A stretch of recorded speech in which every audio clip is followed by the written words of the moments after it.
Oke,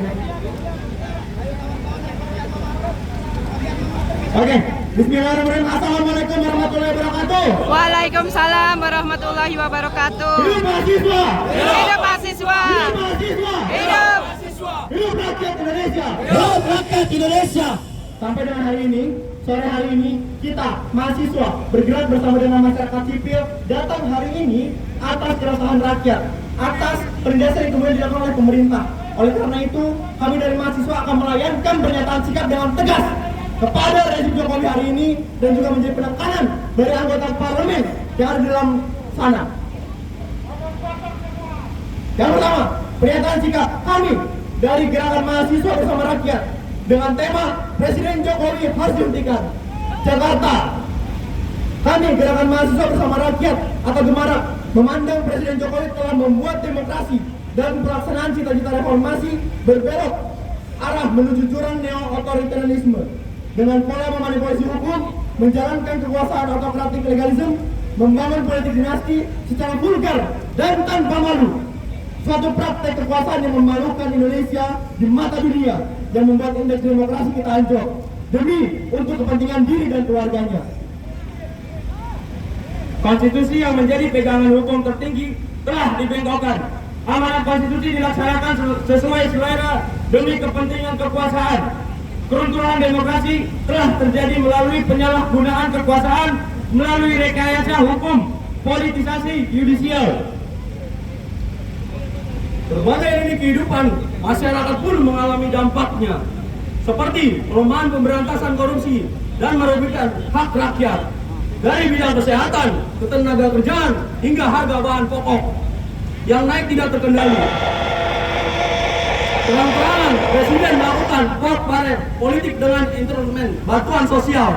Beras impor yang sejatinya untuk pemenuhan kebutuhan dalam negeri justru dijadikan alat pendulang suara pada pemilu lalu. Langkah ini otomatis membuat harga beras semakin meroket karena beras impor yang seharusnya mengalir ke masyarakat melalui operasi pasar tidak dilakukan. Padahal sejatinya beras impor dapat menekan harga beras domestik melalui mekanisme operasi pasar. Pendidikan yang seharusnya dapat diakses oleh segenap warga negara mengalami distorsi dengan mahalnya biaya kuliah sebagai buah dari komersialisasi pendidikan. Kami memandang Presiden Jokowi telah memutar jarum-jam sejarah dengan membuat kondisi bernegara kembali ke era otoritarianisme Orde Baru. Pengabaian terhadap etika dan moral bernegara serta melabrak konstitusi negara adalah wajah kekuasaan yang telah dipertontonkan Joko Widodo sebagai presiden.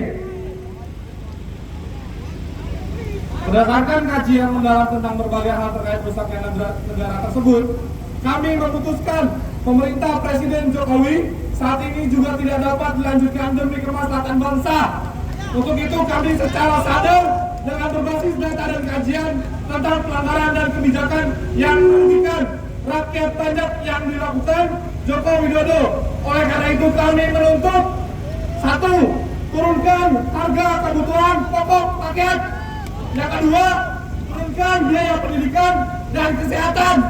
Yang ketiga, tolak pemilu curang. Yang terakhir, turunkan dan adili keluarga Joko Widodo. Menyerukan kepada kami, mahasiswa menyerukan kepada seluruh elemen, baik dari besar dosen, mahasiswa dan masyarakat umum, untuk sama-sama keadilan dan tuntutan kami di sini di jalan. Kita sama-sama menuntut keadilan bangsa kita, rebut kembali demokrasi yang sudah dihancurkan oleh oligarki. Sekian dari kami. Mohon maaf. Wabillahi taufiq wal hidayah. Wassalamualaikum warahmatullahi wabarakatuh. Hidup mahasiswa. Hidup mahasiswa. Hidup rakyat Indonesia. Hidup rakyat Indonesia. Hidup buruh. Hidup buruh. Hidup petani. Hidup petani.